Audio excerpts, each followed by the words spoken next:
Bienvenidas. Esto es Feminismos en Plural.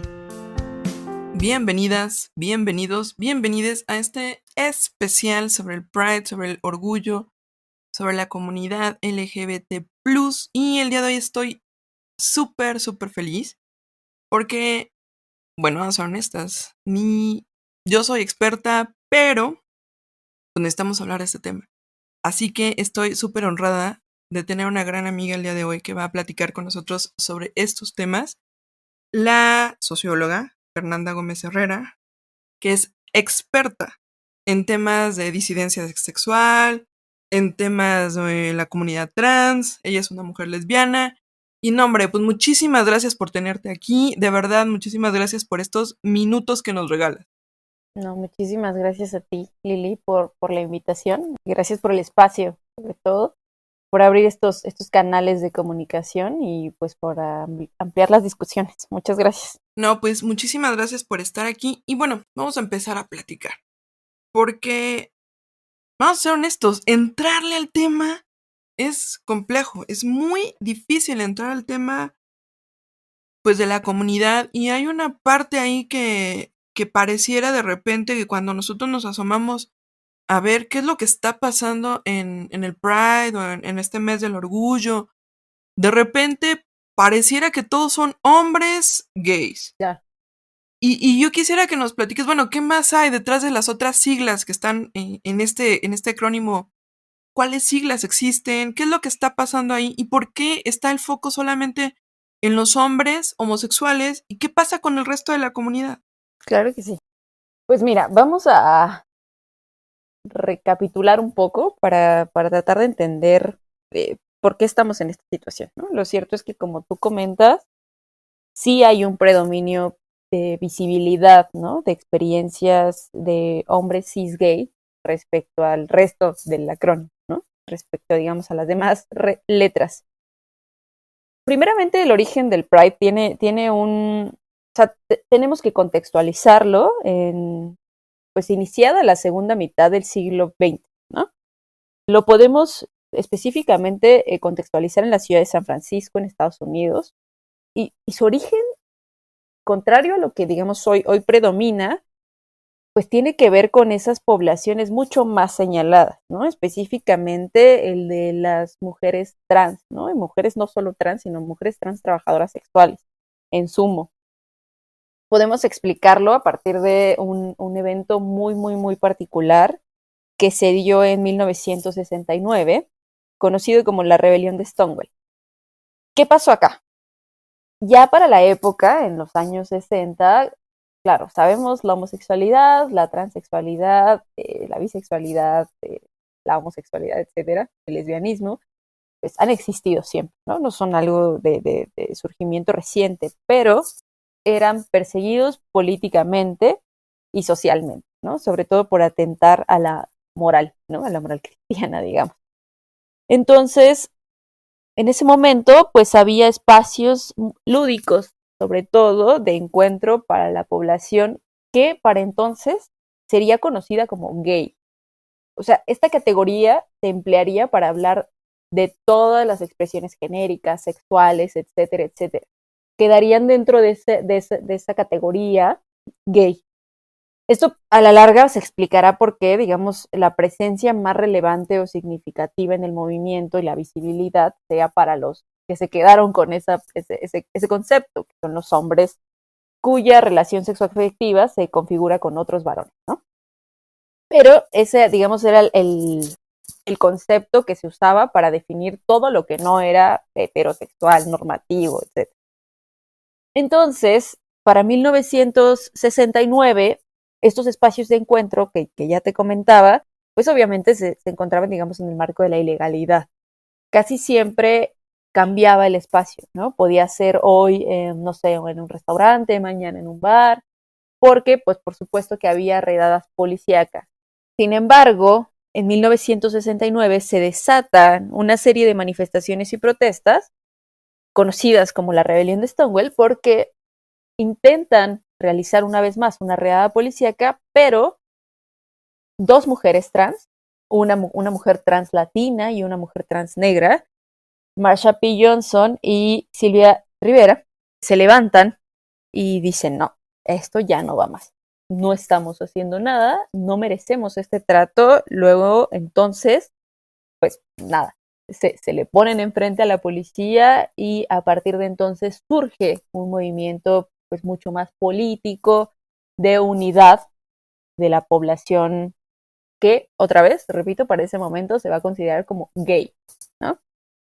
Este movimiento fue muy importante a nivel internacional porque va a llegar a muchos, muchos lados del planeta, ¿no? Se va a conocer y pues por supuesto México no va a ser la excepción, digamos un país fronterizo, ¿no?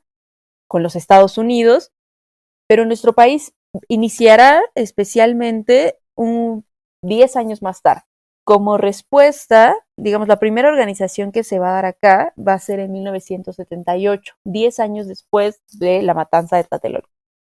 Va a ser el primer movimiento en el que hay un contingente de población, una vez más, gay o de liberación homosexual.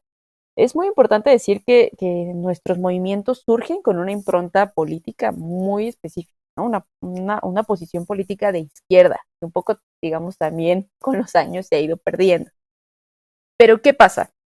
En los primeros años, digamos, de 1978 a 1984, surgen las demandas de liberación, ¿no? Quiere decir, somos un movimiento que merece ser escuchado, que merece ser respetado, que merece representación política, etcétera, etcétera.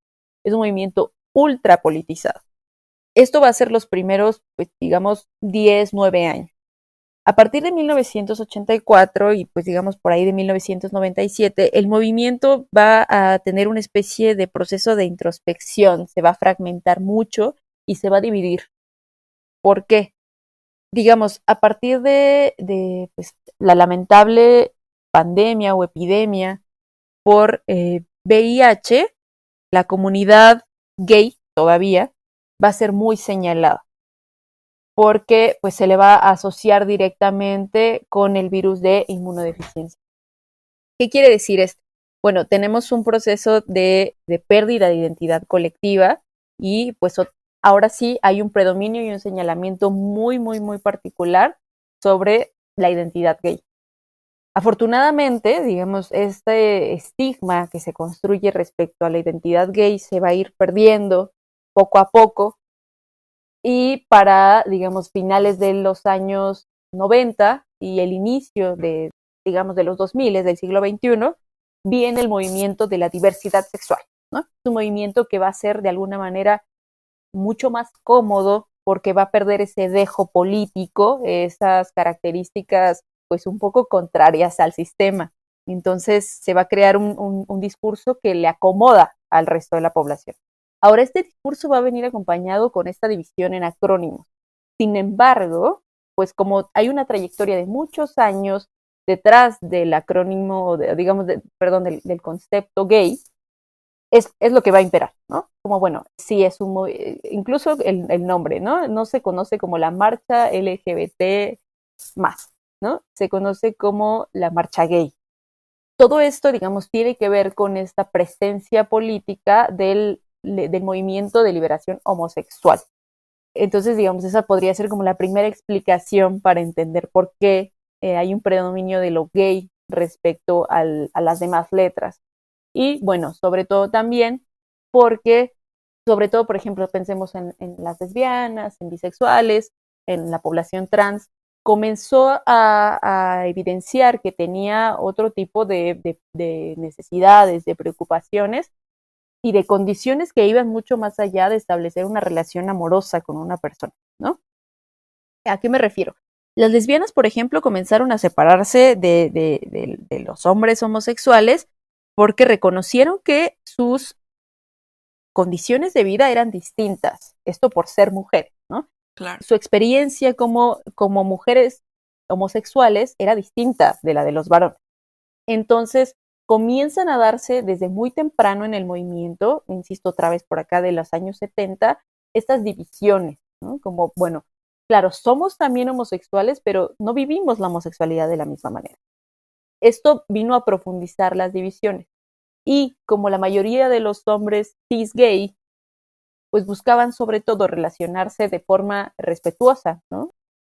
Digamos, por las instituciones morales con otros hombres cis gay, su quehacer, digamos, político se fue disminuyendo con mayor facilidad.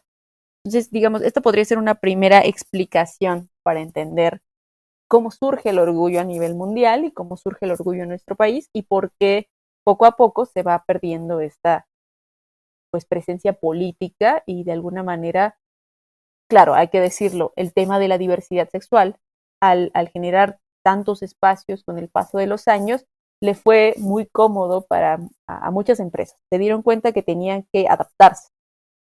Por lo que, bueno, ahora vamos a la marcha LGBT y vemos cada año miles de promocionales y publicidades, ¿no? De marcas que incluso sus fundadores son explícitamente homofóbicos, transfóbicos, etcétera, pero que encontraron en la diversidad sexual un mercado, un claro. espacio de venta, ¿no? Entonces, claro, vemos por ahí pasando a Uber o vemos pasando, no sé, Cabify, etcétera, etcétera, pero que pues encontraron este espacio como un espacio comercial. Claro, y una pregunta que a mí, bueno, no sé, es que es extraña, pero de repente esta misma presencia de tanto hombre gay en comparación al resto del colectivo hace pensar o hace preguntar, ¿en nivel de proporción realmente hay más hombres gay que mujeres lesbianas, que personas bisexuales, que personas trans, etcétera? ¿O simplemente son más visibles? Pues mira, digamos, tenemos, o sea, para esto, bueno, sería acá una notificación para el INEGI, no tenemos tantos datos, ¿no? Hay algunas aproximaciones para conocer, pues, cuáles son las condiciones de vida de la población sexogenérica disidente, y en general existe mayor visibilidad de hombres cis gay y de mujeres lesbianas. O sea, digamos, hay que decirlo, somos las dos poblaciones mucho más visibles y que de alguna manera han encontrado o hemos encontrado espacios de mayor permisividad en una sociedad abiertamente misógina, machista, clasista como la mexicana, ¿no? ¿Por qué? Creo que a diferencia de otras poblaciones, digamos, del acrónimo, como la población trans o como la población bisexual, fuimos cómodos al sistema heteronormativo. ¿Por qué?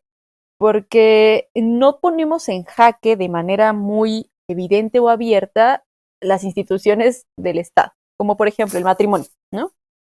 Para las reformas del matrimonio igualitario, mientras el matrimonio se sigue concibiendo como una unión de dos personas, ya no importa si es un hombre y una mujer, o una mujer y una mujer, un hombre y un hombre.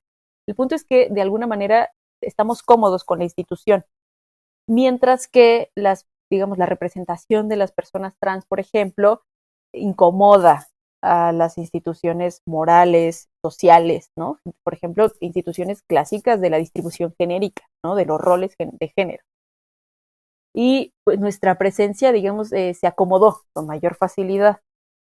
Claro, esto hablamos, por ejemplo, por lo menos de la capital del país y de algunos otros estados que han modificado su legislación. Como sabemos, hay un mayor avance en el reconocimiento del matrimonio igualitario respecto al reconocimiento de la identidad de género. Otra vez por esto, porque de alguna manera encontramos un lugar, ¿no? Dentro de estos espacios y la gente dijo, ok, bueno, está bien, eres lesbiana, eres homosexual, todo está bien, simplemente no te salgas del corral, ¿no? O sea, como mientras tú te sigas manteniendo solo una relación monógama, estable, etcétera, etcétera, regida por las leyes del Estado, para mí está bien. Okay, y tengo una duda aquí porque de repente te escucho hablar con estos conceptos y a mí no me queda clara y por eso te pregunto Claro. dos cosas que de repente las escuchamos y no quedan claras. Una es, ¿qué significa ser un hombre o una mujer cis? Claro. Y la otra es, ¿cuál es esta diferencia entre estas identidades de género y, pues no sé, esta otra cara que hablas de ser lesbiana, que ser homosexual? O sea, ¿cuáles son estas diferencias que de repente, pues sí las escuchamos, Pero no quedan pero muy no claras. terminamos de Claro. aclarar? Bueno, primeramente, cis es un acrónimo, una categoría que surge en el siglo XX en respuesta a la categoría o al prefijo trans. Trans significa del otro lado, perdón. Cis significa de este lado. Entonces, Un hombre trans que reconoce que todo este tiempo las personas no trans han teorizado, discutido, analizado por qué existe la gente trans, cómo se comporta, etcétera, etcétera, dice, bueno, es nuestro momento también de referirnos a quienes no son trans, no como una especie de venganza, sino como un entendimiento de la otra realidad, ¿no? Que digamos, ¿quiénes son las personas cis? Todas las personas que no somos trans, ¿no? Ok, perfecto. Ese es el surgimiento de la categoría, es intentar nombrar al otro que siempre me ha nombrado. Digamos, ese es el origen de la categoría cis. Bueno, ahora algunos feminismos lo han criticado, etcétera, etcétera, pero bueno, ese será espacio de otra discusión y un pretexto para una nueva invitación. Claro que sí. Pero, bueno, ese es el significado de esa categoría. Ahora, la otra parte para mí, cada que converso de este tema, para mí es muy importante definir qué es identidad de género, qué es orientación sexual, porque de pronto parece que para la gente es un poco complicado entender estas distinciones. En realidad es muy simple. La primera pregunta que responde, o sea, cada una responde a una pregunta distinta. La identidad de género responde a la pregunta ¿quién soy? Es decir, soy un hombre, soy una mujer, soy una persona no binaria. Esa es la identidad de género, responde quién soy, es decir, cómo me nombro, cómo me nombran, cómo construyo y cómo de alguna manera defino mi personalidad, ¿no? Entre muchas otras cosas que, bueno, acá podríamos pasar horas hablando de la identidad de género, pero a grandes rasgos responde a esta pregunta, ¿quién soy?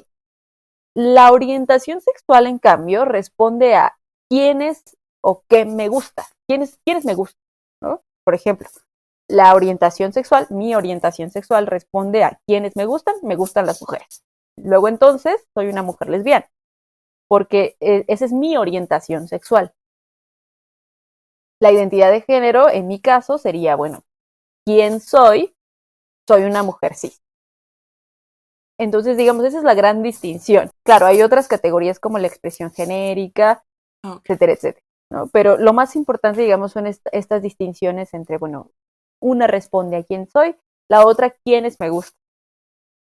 O si no me gusta nadie, como la comunidad sexual, ¿no? Como en términos, no me gusta nadie en términos sexuales. También, bueno, ha habido un predominio de análisis sobre las relaciones sexoafectivas y bueno, hay gente que simplemente tiene relaciones afectivas, pero la parte sexual no está presente. Entonces podríamos por ahí definir como a grandes rasgos esto, ¿no? O sea, para que no genere confusión y un poco a la gente le empiece a quedar más claro. Por un lado, por eso se habla de las disidencias sexogenéricas, sexuales y genéricas. Unas responden a la forma en la que me relaciono afectiva o sexoafectivamente con otros y otras, que es la orientación sexual, y por el otro lado, la forma en la que construyo mi identidad genérica. No, pues súper bien, porque la verdad es que son temas que de repente pues, los sueltan al aire y pues, no es tan fácil como... Sí, que claro, y la verdad ¿de da qué me están penita a hablando? veces. Claro, ¿no? Y da penita a veces preguntar, oye, pero ¿qué significa? Y pues no es tan accesible de repente este tipo de información a la comunidad en general. Por Y supuesto. ahora, yo te quiero preguntar algo porque yo sé que tú eres súper experta en esto y es algo que no se habla, que pareciera que lo tenemos súper invisibilizado y cuando se toca en los medios casi se toca de medio de mofa, o sea, y quiero que lo platiquemos, que es qué está pasando como en la comunidad trans, por qué tenemos 3 Ts en ese acrónimo Claro. y no es nada más uno, y pues bueno, ¿qué está pasando en general?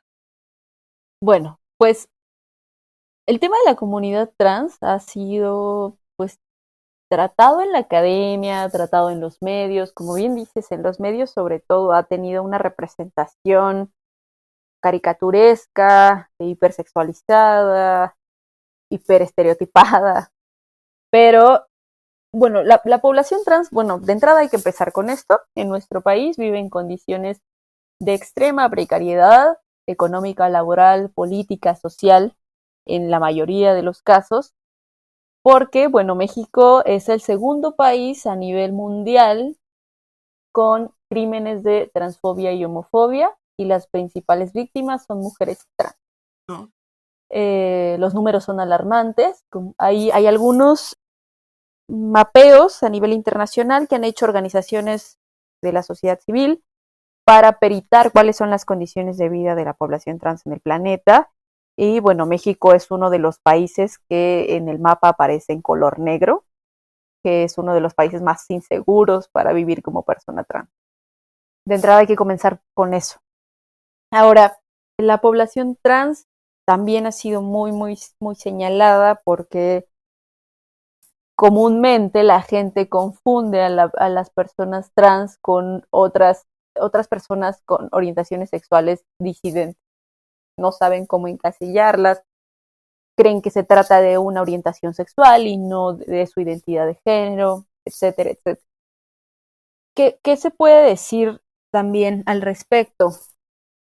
Bueno, las personas trans tienen una esperanza de vida en América Latina ridículamente baja, ¿no? Sobre todo las mujeres trans trabajadoras sexuales tienen una esperanza de vida entre los 35 y 43 años respecto a los 77, me parece que ya estamos en América Latina, ¿no? O sea, la distancia es enorme. No, Entonces, horrible. podemos decir que es una de las poblaciones mucho más, muy señaladas, que vive en condiciones muy precarias, que bueno, hay casos, ¿no? No lo voy a negar, hay casos de personas trans que tienen un privilegio de clase, que les ha permitido también tener mayor visibilidad en algunos espacios y foros, pero no son la mayoría, ¿no? En realidad son casos muy aislados, son personas muy específicas que pues no comparten el resto de condiciones que la mayoría de ellos y ellas han vivido. Ahora también hay que señalarlo, existe mayor visibilidad de las mujeres trans, pero también tenemos una población que va en crecimiento en términos de visibilidad de hombres trans en nuestro país, que, bueno, para algunas compañeras y no compañeras feministas han sido declarados como traidores, de alguna manera vivirse como hombres trans, ¿no? Porque renunciaron a ser mujeres, pero nunca fueron mujeres, siempre fueron hombres trans. Uh-huh. Pero bueno, podemos decir muchas cosas. Trato de recordar la pregunta porque ya del tema trans me voy siempre y empiezo a platicar de muchas cosas, pero sí, ya recordé. Ajá, ¿sí? era ¿Por qué hay ese punto de las tres.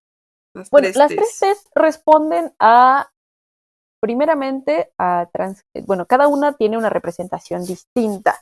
Últimamente las discusiones en la población trans sobre todo han señalado que esta división, pues si bien útil en momentos de representación política, ¿no? de visibilidad, pues son un poco complicadas en términos de decir, bueno, hasta aquí eres una persona travesti, hasta aquí eres una persona transgénero, bla, bla. Entonces han preferido unificarlas, pero todavía en nuestro acrónimo aparecen las tres T's. La primera T representa travestismo, la segunda T transgenerismo y la tercera transexualidad. Digamos, podríamos hacer unas definiciones muy pues de la vieja escuela de cada una. Travestismo son las personas que a través de la vestimenta o de ciertos códigos corporales, sobre todo pues ropa, accesorios, etcétera, etcétera, se travisten, es decir, otorgan en su personalidad elementos de lo que no correspondería con su identidad genérica socializada al nacer, ¿no? Es decir, hombres socializados como varones que de alguna manera se hacen en su personalidad de elementos que no estaban pensados para su género, ¿no? Ahora, no todo el travestismo es identitario. Hay mucha gente que considera que, bueno, claro, una persona trans primero se traviste, luego adquiere una identidad política a través del transgenerismo y finalmente, pues, hace modificaciones corporales y luego entonces es una persona transexual. No, lo cierto es que no, el travestismo no implica siempre un proceso de identidad. Hay muchos tipos de travestismos y bueno, de esto también podríamos hablar muchísimo tiempo, pero a grandes rasgos, pues hay un travestismo erótico, hay un travestismo lúdico, hay travestismos estratégicos, ¿no? Por ejemplo, pensemos en Juana de Arco, ¿no? Este era un travestismo estratégico. ¿Para qué? Para tener participación en un movimiento guerrilla, ¿no? Pero que no tenía que ver con una identidad de género. Simplemente fue una herramienta para, pues, tener participación, ¿no? tenemos travestismos lúdicos, por ejemplo, el travestismo lúdico de, no sé si recuerdas estos eventos terribles de cuando hay un equipo de fútbol americano y que Claro, llegan nuevos jugadores y hacen que, bueno, que se travistan como mujeres, ¿no? Con lo que se entiende por ser mujer y que piden dinero, ¿no? En los semáforos. Pero el travestismo que aparece en el acrónimo se refiere sí al travestismo que tiene que ver con un proceso identitario. claro, Sobre el travestismo, en realidad, el más politizado tiene presencia en Argentina, ¿no? Las famosas claro, trabas. Es decir, somos mujeres trans, ¿no? Que es evidente que somos mujeres trans y adquirimos esa identidad. Pero entonces se refiere a eso. La segunda T, pues sería las personas transgénero. En la parte de mujeres transgénero se reconoce, digamos, lo transgénero surge como una especie de respuesta política de las personas trans frente a la categoría transexual, que tiene un origen clínico desde la medicina y la psiquiatría. Entonces, el transgenerismo sería de alguna manera la apropiación de las personas trans de ese ser trans, ¿no? De decir, ay, no, no soy una categoría médica, no soy una enfermedad mental, no soy una desviación, etcétera, etcétera. Esa categoría también surge en los Estados Unidos, ok. pero pues se refiere sobre todo a eso. Y finalmente, digamos, la transexualidad, pues la definición, otra vez como clínica, psiquiátrica, psicológica, Ujú. etcétera, pues tiene que ver con personas que realizan modificaciones quirúrgicas, hormonales, etcétera, a sus cuerpos para vivir en la identidad que desean, es decir, para encontrar concordancia genérica. Pero te digo, toda esta división, si bien es muy rica en términos analíticos y políticos, se ha ido desdibujando porque las personas trans dicen, bueno, o sea, puede que yo me encuentre en el límite entre las tres, ¿no? Entonces, lo mejor para mí es definirme como una persona trans y un asterisco al final. Ese asterisco representa que la identidad es un paraguas, ¿no? Es una cosa que se abre, como abrimos un paraguas bajo la lluvia y que representa las múltiples formas de vivirse como una persona trans, que van mucho más allá de la división hombre, mujer, azul, rosa, ¿no? Entonces, Ujú. esa es como la nueva aparición. Sirve, para mí sirve como la presencia en el acrónimo de las 3T, porque nos habla que hay una amplitud de identidades, de representaciones y expresiones genéricas, pero pues ha perdido, digamos, vigencia. No, pues súper, súper, súper, súper interesante. Porque la verdad nos disipas un montón de dudas, un montón de esas preguntas incómodas que siempre quieres hacer y pues da pena hacerlas o no hay a quien hacerlas. O tienes ese montón de personas, no sé si se definirlas como heteros y cis, que pues te van contestando conforme lo van entendiendo. Entonces muchas veces se hace como una especie de teléfono descompuesto, pues donde te van mal informando uno a otro, ¿no? Y de repente, pues, encontrar esta información, este tipo de cosas es realmente muy enriquecedor porque te hace entender y al entender te hace ser empático y al ser empático, pues te hace ser mejor persona, te hace ser como más crítico y ver mejor las cosas.